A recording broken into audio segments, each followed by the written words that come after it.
ദൈവനാമം മഹത്വപ്പെടുമാറാകട്ടെ. നിങ്ങൾ ശ്രവിക്കുന്നത് Jesus voice message. എല്ലാ ശ്രോതാക്കൾക്കും കർത്താവായ യേശുക്രിസ്തുവിൻ നാമത്തിൽ സ്വാഗതം. അല്പസമയ ധ്യാനത്തിന് ഒരു വചനം വായിക്കാം. സങ്കീർത്തനം 64 1-ാം തിരുവചനം. ദൈവമേ, എൻ്റെ സങ്കടത്തിൽ ഞാൻ കഴിക്കുന്ന അപേക്ഷ കേൾക്കണമേ. ശത്രു ഭയത്തിൽ നിന്ന് എൻ്റെ ജീവനെ പാലിക്കണമേ. കർത്താവിൽ പ്രിയരെ, നാം വായിച്ചു കേട്ട 64-ാം സങ്കീർത്തനത്തിൽ ദാവീദ് എന്ന ദൈവഭക്തൻ ദൈവത്തോട് പ്രാർത്ഥിക്കുകയാണ്. അദ്ദേഹത്തിൻ്റെ ദൈവസന്നിധിയിലെ പ്രാർത്ഥനാ വിഷയം താനിപ്പോൾ ശത്രുക്കളുടെ കരങ്ങളിൽ അകപ്പെട്ടിരിക്കുകയാണ്.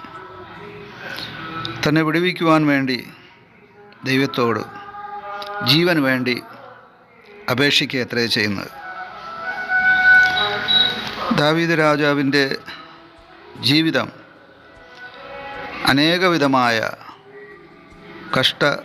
നഷ്ട ശോധനകളിൽ, അനർത്ഥങ്ങളിൽ, അപകടങ്ങളിൽ, പറഞ്ഞാൽ തീരാത്ത പരീക്ഷകളിലൂടെയൊക്കെ കടന്നുപോയി. തൻ്റെ മാതാപിതാക്കൾ കൈവിട്ട അവസ്ഥ, സഹോദരങ്ങൾ ഉപേക്ഷിച്ച അവസ്ഥ, ബന്ധുജനങ്ങളെല്ലാം തന്നെ തള്ളിക്കളഞ്ഞ അവസ്ഥ, സ്വന്തം കുടുംബത്തിലും തനിക്ക് ജനിച്ച മകൻ തന്നെ കൊല്ലുവാനായി, തൻ്റെ രാജസ്ഥാനം അപഹരിക്കുവാനായി പരിശ്രമിക്കുന്ന അവസ്ഥ.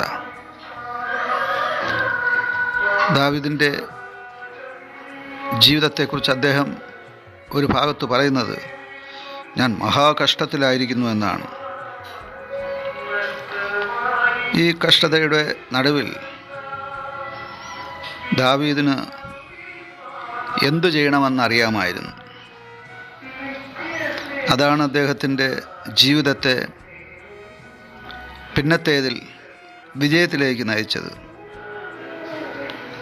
അഥവാ കഷ്ടതകൾ വരുമ്പോൾ, അനർത്ഥങ്ങൾ വരുമ്പോൾ, അപകടങ്ങൾ, ശോധനകൾ, പരീക്ഷകൾ, മുന്നോട്ടുള്ള ജീവിത പ്രയാണം അടഞ്ഞ അവസ്ഥ, വഴിമുട്ടിയ അവസ്ഥ, ഇതൊക്കെ വരുമ്പോൾ എന്തു ചെയ്യണമെന്ന് ദാവീദിന് അറിയാമായിരുന്നു. അതേ അവസ്ഥ നമ്മുടെ ജീവിതത്തിൽ വരുമ്പോൾ പലപ്പോഴും എന്തു ചെയ്യാൻ കഴിയുമെന്ന ആ ഒരു ബോധ്യം നമുക്ക് നഷ്ടപ്പെടാറുണ്ട്. ഈ സമയത്ത് എങ്ങനെ ഈ പ്രശ്നത്തിന് ഒരു പരിഹാരം കണ്ടെത്താം? ആ ചോദ്യത്തിൻ്റെ ഉത്തരം നമുക്ക് ആ സമയം ലഭിച്ചാൽ പ്രശ്ന പരിഹാരം നിശ്ചയം.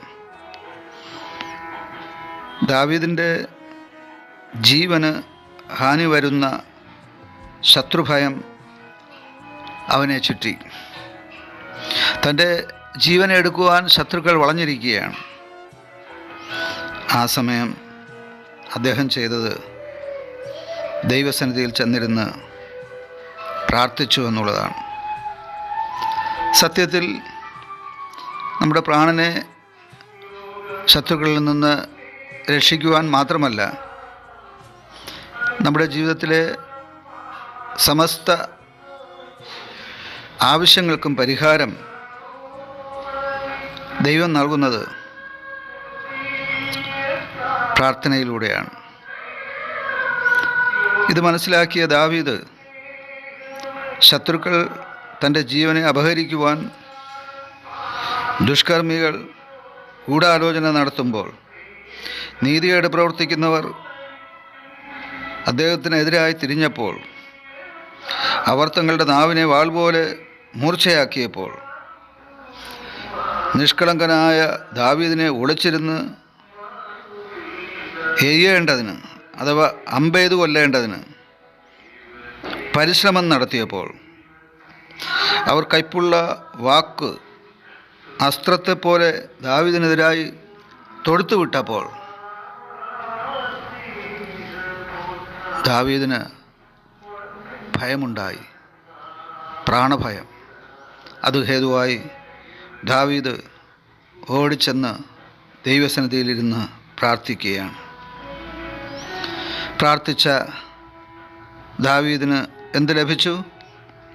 64-ാം സങ്കീർത്തനം 10-ാം തിരുവചനം, അഥവാ ഈ സങ്കീർത്തനം അവസാനിക്കുന്നത് നീതിമാൻ യഹോവയിൽ ആനന്ദിച്ച് ദൈവത്തെ ശരണമാക്കും, ഹൃദയ പരമാർത്ഥികളെല്ലാവരും പുകഴും എന്ന് പറഞ്ഞുകൊണ്ടാണ്. അതേ പ്രിയമുള്ളവരെ, പ്രാർത്ഥിക്കുന്നവർക്ക് മരണഭയത്തിൽ നിന്ന് എന്ന് മാത്രമല്ല, ഏത് വിഷയങ്ങളിൽ നിന്നും, അനർത്ഥങ്ങളിൽ നിന്നും, പരീക്ഷകളിൽ നിന്നും വിടുതലും ശേഷം ആനന്ദവും പുകഴ്ചയും ലഭിക്കും. ആമേൻ.